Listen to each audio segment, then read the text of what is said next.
వాళ్ళ భార్య రాజకీయాల్లో రాలేదా? రాజకీయం అంటే ఏంటి? ప్రజాసేవ. అదేం చెప్పింది? మా ఆయన వదిలిపెట్టిన ప్రజాసేవ నేను ఫుల్ఫిల్ చేస్తాను వచ్చింది. తప్ప ఇందిరాగాంధీ చచ్చిపోయింది, రాజీవ్ గాంధీ రాజకీయాలు రాలేదా?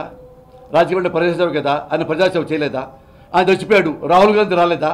ఆయన ప్రజాసేవ చేయడానికి కదా వచ్చింది, చేయడానికే కదా. మరి ఇంతమంది కళ్ళ ముందు స్ఫూర్తి తీసుకొని వాళ్ళు చచ్చిపోతే వాళ్ళతో రాజకీయం ఆగిపోతే పర్వాలా, వాళ్ళతో ప్రజాసేవ ఆగిపోకూడదు కదా. బాబా చచ్చిపోయి ఏడుస్తూ కూర్చుంటే జగన్మోహన్ రెడ్డి చేయాల్సిన ప్రజాసేవ నేను చేస్తాను వాళ్ళ ఇంటికి వెళ్ళి.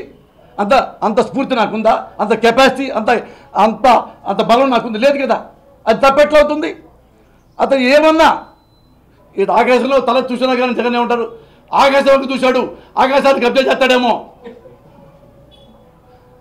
ఎట్లా సార్? అందరు కలిపా జగన్ ఒక్కనే చేసి అందరు మొత్తం. నేను అడుగుతున్నాను కమ్యూనిస్ట్ పార్టీ వాళ్ళని, ది గ్రేట్ లీడర్స్ కమ్యూనిస్ట్ పార్టీలో పుత్తపల్లి సుందరయ్య గ్రేట్ మహానుభావులు పుట్టారు. రాఘవులు, PV రాఘవులు one of the most honest person.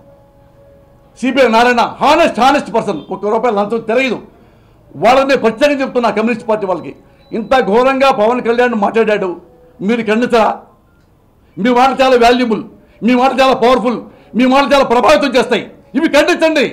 నేనే ఖండిస్తున్నా ఒక సోదరుడుగా. పవన్ కళ్యాణ్ ఇది తప్పు నాన్న, యు ఆర్ గుడ్. నువ్వు సీఎం అయినా నాకు అభినందనమే, నువ్వు సీఎం అయినా నేను అప్రిషియేట్ చేస్తా, బొకే ఇస్తాను గెలిచిన తర్వాత. కానీ ఇలాంటి మాటల వల్ల కాదు, ఇలాంటి ధోరణి వల్ల కాదు. ఇది చాలా ప్రమాదం. 2 రాష్ట్రాల మధ్య గొడవలు చెప్తాయి. నేను రిక్వెస్ట్ చేస్తున్నా, విజ్ఞప్తి చేస్తున్నా, పాదాభివందనం చేస్తూ రిక్వెస్ట్ చేస్తున్నా, ఈ మాటలు మళ్ళీ మాట్లాడకు. ఏ చంద్రబాబును స్ఫూర్తిగా తీసుకోకు, ప్రజల్ని తీసుకో, అట్లీస్ట్ మీ అన్నయ్య తీసుకో. ఏ రోజు చిరంజీవి గారు ఒక్క మాట బ్యాడ్ వర్డ్ మాట్లాడాల ఎలక్షన్లో తిరుగుతూ, అదే స్ఫూర్తి తీసుకొని ముందుకెళ్ళినా. God bless you. వెళ్తా, కొద్ది టైం ఉంది, కొద్దిగా ఆరోగ్యం బాగలా. మొన్నే కదా చూపించాక, నుంచొని చూశాక.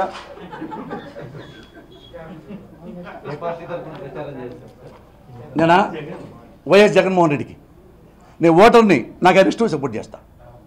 వైఎస్ జగన్మోహన్ రెడ్డి పవన్ కళ్యాణ్ ఏమీ అనలేదు అని మీరు అంటున్నారు, కానీ గతంలో ఏమీ అనలేదు, నేను అనలేదే. పవన్ కళ్యాణ్ వ్యక్తిగతంగా మొదట విమర్శించి వైఎస్ జగన్మోహన్ రెడ్డి 4 పెళ్లిళ్ళు చేసుకొని, సో దానికి మీరేం చెప్తారు? అవును కదా, నేను అంటానా, జగన్మోహన్ రెడ్డి అన్న ఆ 4 ముక్కలు అడిగేవి తప్ప దాని ముందు ఎన్నో రోజుల నుంచి, నెలల నుంచి జగన్మోహన్ రెడ్డిని టార్గెట్ చేసి తిట్టి పవన్ కళ్యాణ్ అంత ఘోరంగా మాట అవన్నీ ఎవరికే. అప్పటి వరకు జగన్మోహన్ రెడ్డి కానీ పవన్ కళ్యాణ్ కానీ వీళ్ళిద్దరూ ఎన్నికల్లో పొత్తు పెట్టుకుంటారు, ఎలక్షన్కి ఇద్దరు కలిసి వెళ్తారు అనేటువంటి ప్రచారం ఉంది. అప్పటి వరకు కూడా ఎవరిని కూడా విమర్శించుకున్నటువంటి నా దగ్గర ఉన్నాయి క్లిప్పింగ్స్, మీ దగ్గరే ఉన్నాయి, నేనే సాక్షి. క్లిప్పింగ్స్ మొత్తం మీటింగ్ అయిన తర్వాత నేను వస్తా. ఏమన్నాడు? పిరికి పొందా, అసెంబ్లీ నుంచి వదిలిపెట్టి పారిపోయాడు. ఎన్నిసార్లు అన్నాడు జగన్మోహన్ రెడ్డి? జగన్మోహన్ రెడ్డి స్ట్రాటజీ వేరే ఉంది. ఎందుకు వెళ్తాడు? ఆ స్పీకర్లో కూర్చున్నది ఎవరు?